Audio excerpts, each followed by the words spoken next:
Hi everyone, this is Jim. Welcome to this postmortem of my Blitz game number 571. I had the white pieces and kicked off with c4, the English opening. My opponent went with knight f6, a pretty respectable response, knight c3. And now the rare move d5. I play often with d5 early in the English, but I often precede it with the move c5. That's my usual way of playing.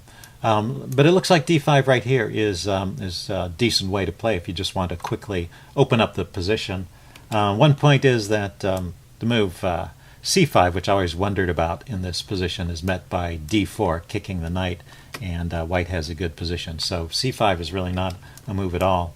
In this position, white could go to a queen's gambit setup with d4, but taking the pawn is typical response, keeping in English lines. And I think black is okay here. Let's see, I continue with knight f3. But his next move is a definite mistake. Oh, by the way, I could have gone g3 as well as knight f3. Both reasonable moves. But when he takes here, he's giving up a piece that he's moved twice, as it's only his only developed piece. And he's taking off one of my pieces that I've only moved once, and he's helping me move a pawn towards the center. So this gives some kind of edge to white. It's not like it's game over, but black is giving away a little more opening advantage than he needs to. Let's see, we're just out of the opening book with bishop f5. Now the bishop is a bit of a target here, so I'm not sure if that's really appropriate. I mean, it's looking down on these squares, and a lot of times, the knight will come out and coordinate on c2. But it's not happening here because this pawn on c3 prevents the knight from getting to those squares. So I don't know that this bishop, it looks active, but I'm not sure it's well posted there. A more normal move here would be to develop the knight or to play with g6 or even e6. Anyway, bishop f5. I go with g3. Goes e6 now, so that was his idea. He wants to get the bishop out of the pawn chain and then develop his dark squared bishop on this diagonal. I go bishop g2, and he goes c5. So we get normal developing moves. I think this is all okay, knight c6. And now I play this somewhat strange move, bishop b2. I mean, it looks weird to put your bishop behind a pawn, but I'm planning to play the move d4, and it does turn out to be somewhat useful there later. But I had better plans here. One of them would be the immediate knight h5 to go after the bishop. That's one idea. And the other one, which I think is even more interesting, is queen a4 here.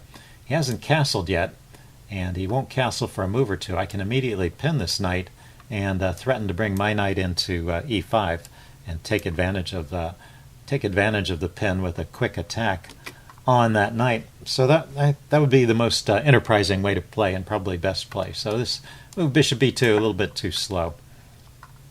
And also, if I wanted to play d4, I actually could have played it right away just to show this line as well, because this also shows up the weakness of the knight on c6 before black has castled. If he takes, I don't take back with the pawn. That would just be about even, but I take back with the knight, and I've got pressure on this guy once again, and I'm threatening queen a4 in this position. So, and if he trades out, then I have a comfortable pawn in the center. That's okay. The other line, if he takes and I take back immediately, he can get some. He can stay in the game, I guess, and get probably nearly an equal position by putting a little counter pressure on my knight. So I can play d4 in this position. That was my point. Let's erase some of these other arrows. That d4 is quite a playable move here. I didn't need to prepare it with bishop b2, but I also had to play it with the right idea, not of taking back with a pawn, but taking back with the knight. Anyway, I went bishop b2. I went bishop d6. And now I get in the d4 move. He takes. And this is probably a mistake. He doesn't really have to take. He can just castle here, and he'll be fine. So this, once again, gives some kind of edge to white.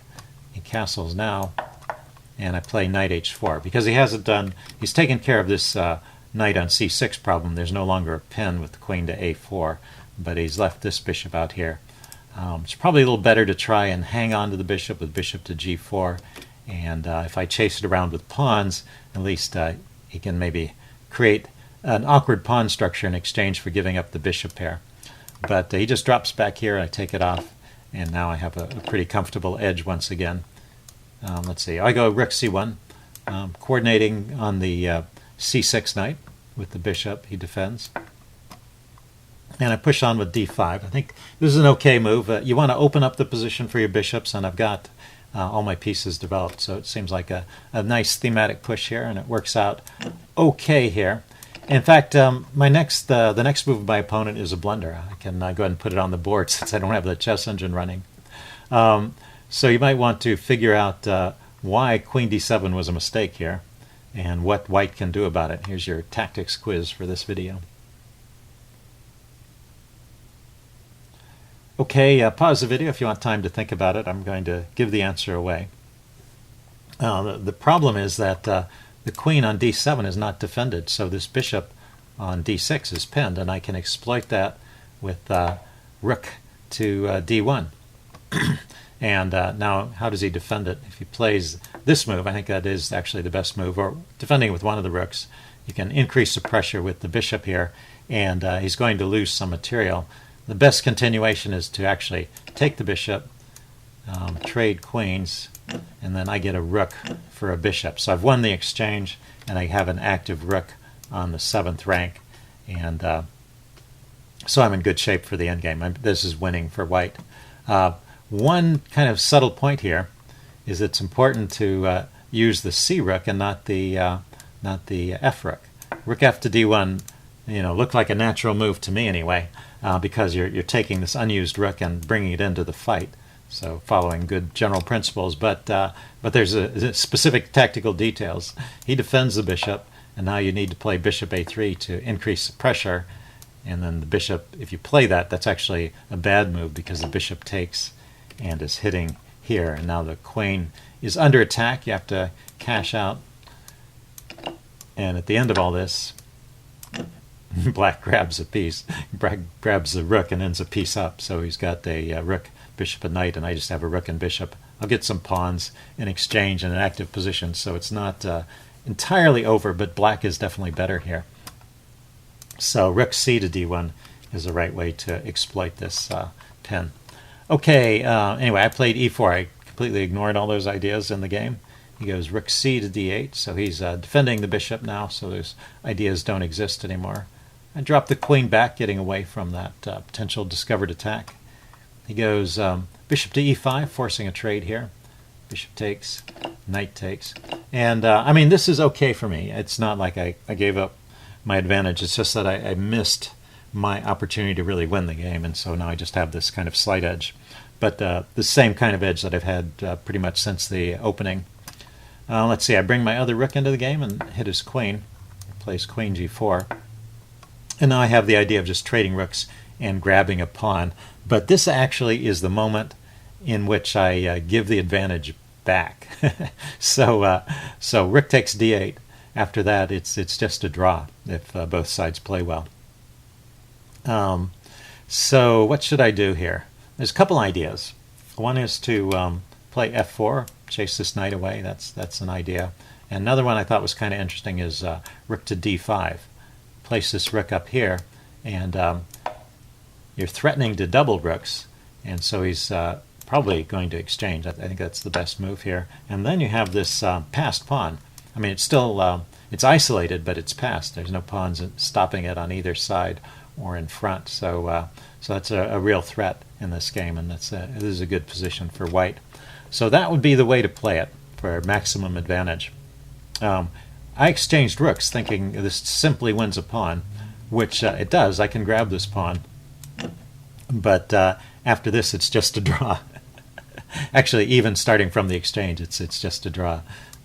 Rook queen takes b7 was one of my better moves there, and the problem is that black's pieces get active here with this move, and black did a good job of finding all these moves. They're forcing moves, so they're not too hard to find, but anyway, congrats to black for finding this.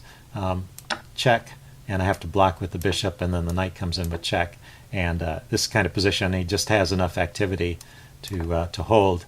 There's a couple different ways to draw. The move he played draws as well, but the simplest one is probably this knight h4 check. I can either repeat moves by going back to g1, or I can take the knight, in which case he has this perpetual check, that kind of thing. So that would have been kind of the normal conclusion to the game. He went with knight e1 check, and just brought my king back, staying in touch with the bishop. Oh, cancel. I brought my king back here. Yeah, I have time to move to g1, and I didn't want to face another check. But then he played queen f3 check. But that already is a mistake. I think the way to draw in this position is just to repeat with the knight back to f3, is still drawing.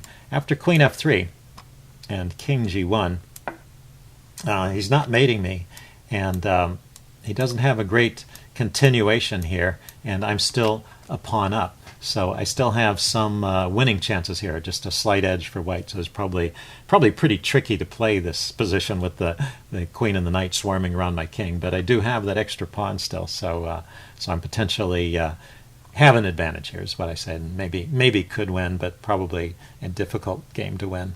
But instead he grabbed the pawn. He probably had planned out this sequence from about here, queen f3 check and picking up the pawn, not noticing that my queen was defending that pawn. So after seeing that, after playing the move, he resigned.